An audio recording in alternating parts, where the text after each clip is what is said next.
اس سے پہلے میں تھوڑا آپ کو لے جانا چاہوں گا. یہ جو واقعہ ہوا یہ تحصیل ہیڈ کوارٹرز ہاسپٹل لیا کے اندر جو پنجابی میں جس کو ہم لہندہ پنجاب کہتے ہیں, تو یہ لہندے پنجاب چ واقعہ پیش آیا.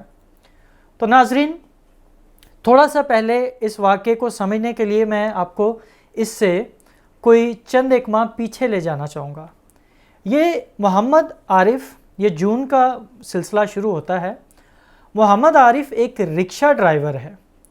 دوسری فیملی جو کرسچن فیملی ہے یہ ایک ہی علاقے کے اندر رہنے والے ہیں. دوسری فیملی جیمز مسیح اور جیمز مسیح کے بچے اور ان کی وائف شمائلہ. جیمز مسیح اپنے بچوں کے لیے محمد عارف کو رکشہ ڈرائیور کو ہائر کرتا ہے کہ جناب آپ میرے بچوں کو اسکول لے کے جایا کریں اور اسکول سے واپس لے کر آیا کریں. اور اس کی جو مطلب ٹرانسپورٹیشن جو پک اینڈ ڈراپ کی جو اجرت تھی, جو پیسے مقرر ہوئے وہ 4000 پاکستانی روپیز تھے. تو جب یہ سلسلہ شروع ہو گیا by the and of month, اب محمد عارف جو ہے وہ طبیعت بھی اس کی بڑی ناساز تھی, بیمار تھا کافی. جب مہینہ اینڈ ہوا تو جیمز مسیح کی جو وائف ہے شمائلہ, اس نے 3600 روپے محمد عارف کو دیے اور ان کو یہ کہا کہ بھائی جو آپ کے 400 روپے ہیں میں آپ کو چند دنوں میں دے دوں گی, مہربانی ابھی میرے پاس ہے نہیں. تو محمد عارف اس کو اب جانا تھا گجرات اپنی میڈیسن لینے کے لیے. اس نے بولا کہ جب میں گجرات سے اپنی دوائی لے کر آؤں گا تو آپ برائے کرم یہ پیسے مجھے واپس کر دیجئے.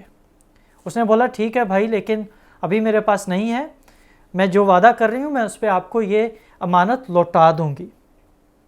جب یہ شخص محمد عارف گجرات چلا جاتا ہے اور گجرات سے جب واپس آتا ہے تو اس کی وفات ہو جاتی ہے. اس کے بعد محمد عارف کی جو بیوی ہے نازیہ چلی جاتی ہے شمائلہ کے گھر اور شمائلہ سے کہتی ہے کہ تمہارے بچوں کو میرا خاوند مرحوم محمد عارف اسکول لے کر جاتا تھا اور واپس لے کر آتا تھا, اور اس نے مجھے یہ کہا تھا کہ 4000 روپے تم نے ادا کرنے ہیں. تو شمائلہ نے کہا بہن ہم نے تو پیسے بھائی کو 3600 روپے دے دیے تھے, آپ کے 400 روپے ہماری طرف بنتے ہیں, ہم آپ کو ادا کر دیتے ہیں.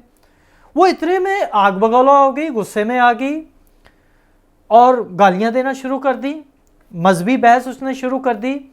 اور شمائلہ نے اس کو روکا, بہن آپ میرے سچے دین کو, منجی عالمین کو آپ گالیاں مت دیں, آپ کی مہربانی, آپ کا جو میری طرف پیسہ بنتا ہے میں آپ کو ادا کر رہی ہوں 400 روپے, لہٰذا آپ کلام مقدس کو اس کی توہین نہ کریں اور آپ میرے مولا اور آقا کی توہین مت کریں اپنی اس ناپاک زبان سے.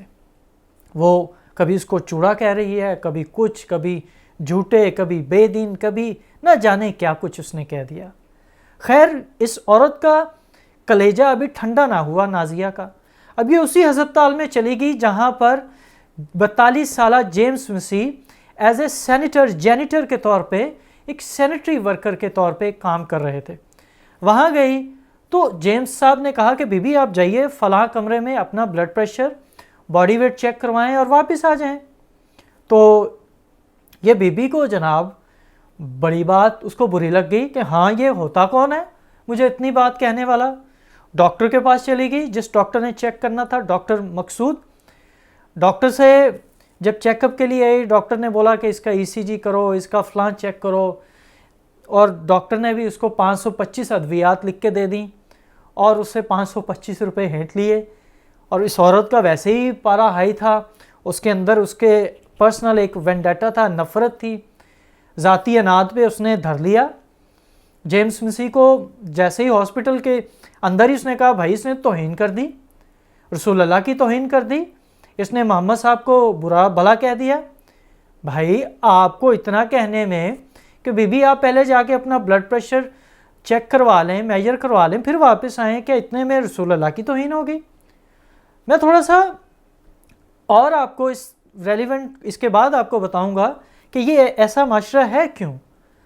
پھر اس عورت نے اچانک سے وہاں موجود ایک کوئی شخص تھا جو خود کو صحافی کہتا تھا, اس صحافی نے جناب ویڈیو بنائی, لیکن آپ ویڈیو میں آپ نے دیکھا اس عورت سے تو بات ہو نہیں پا رہی. اس کو توہین و تضحیق کا مطلب بھی نہیں پتہ، نہ ترہیف کا پتہ ہے کہ ہوتی کیا ہے۔ تو ایک عورت جس کو یہ نہیں پتہ کہ رسول اللہ کی توہین ہوگی کیسے، اگر آپ ویڈیو کو غور سے دیکھیں تو یہ عورت تو خود توہین کی مرتکب ہو رہی ہے۔ اگر آپ دستور پاکستان کے مطابق دیکھیں تو یہ عورت تو خود توہین کر رہی ہے، مقدمہ تو اس کے اوپر درج ہونا چاہیے۔ مقدمہ تو دستور پاکستان کے مطابق اس عورت کے اوپر 295 کی FIR درج ہونی چاہیے، لیکن میں یہ نہیں چاہوں گا کہ نازیہ کے اوپر توہین مذہب کی FIR درج ہو، کیونکہ یہ وہ معاشرہ ہے جن کے خواب میں رسول اللہ آتے ہیں اور کہہ دیتے ہیں فلاں شخص نے میری توہین کر دی، اس کا سر تن سے جدا کر دو، فلاں آدمی نے مجھے یہ کر دیا، اس کو جا کے بیوی بچوں کو مار دو، اس کا گھر جلا دو۔ اب چونکہ جیمس مسیح کے اوپر، اس کے گھرانے کے اوپر یہ جھوٹا توہین مذہب کا الزام لگ چکا ہے، اب وہ بیچارے جب تک پاکستان کے اندر رہیں گے خوف اور ڈر کے اندر، اور موت کے سائے ان کے سر کے اوپر منڈلاتے رہیں گے۔ اب کون ان کو تحفظ دے گا؟ حکومت پاکستان پہلے ہی جو اسٹیٹ سپانسرڈ بلاسفیمی لاز ہیں وہ خود سپانسرڈ کرتے ہیں ایسے انسیڈنٹس کو تاکہ ہو۔ آپ نے دیکھا گھوٹکی کے اندر کیا ہوا، میرپل متھیلو کے اندر کیا ہوا، ایک بیچارے مجاور کو جو وہاں جو پڑا رہتا تھا، درباری تھا، وہ پڑا رہتا تھا درباروں پہ، نہ اس کے دونوں ہاتھ ہیں، ایک ذہنی معذور شخص نے وہ کیسے بے رحمی سے اس کو قتل کیا اور اس کو غوطے دے دے کر تالاب کے اندر۔ یہ معاشرہ، یہ جو نفرت اسٹیٹ نے خود اپنی رعایا کے ذہنوں کے اندر بھر دی ہے، اب آپ یہ کیسے نکال پائیں گے؟ اب یہ وہی آگ، جس آگ کو آپ نے جوزف کلونی سے، جس آگ سے آپ نے جلایا تھا، یہ وہی آگ جو گوجرا کے اندر آپ نے لگائی، اور یہ وہی آگ جو شانتی نگر میں آپ نے لگائی آج آپ کے اپنے گھروں کو جلا رہی ہے۔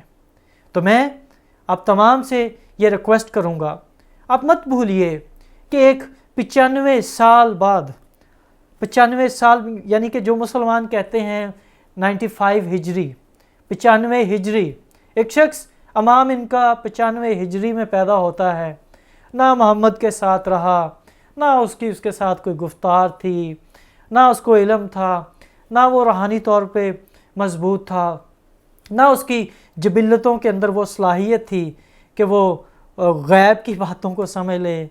یہ سارا ایک ڈھونگ رچایا ہوا، اور لکھنے والے نے بھی بڑی مہارت سے لکھا، اور نفرت جو انسانوں کے دلوں میں بھر دی۔ آپ مکہ سے لے کے مدینہ تک دیکھ لیں، قریش کے اندر کہاں سے کون آیا، کیا کیا، یہ سب ایک لوٹ مار، قتل و غارت۔ آپ ایسے شخص کو آپ کیا کہیں گے؟ اب جب ہم کہتے ہیں، جب ہم حق بات کرتے ہیں تو آپ چڑھ دوڑتے ہیں، کہتے ہیں جی اس کا سر تن سے جدا کر دو۔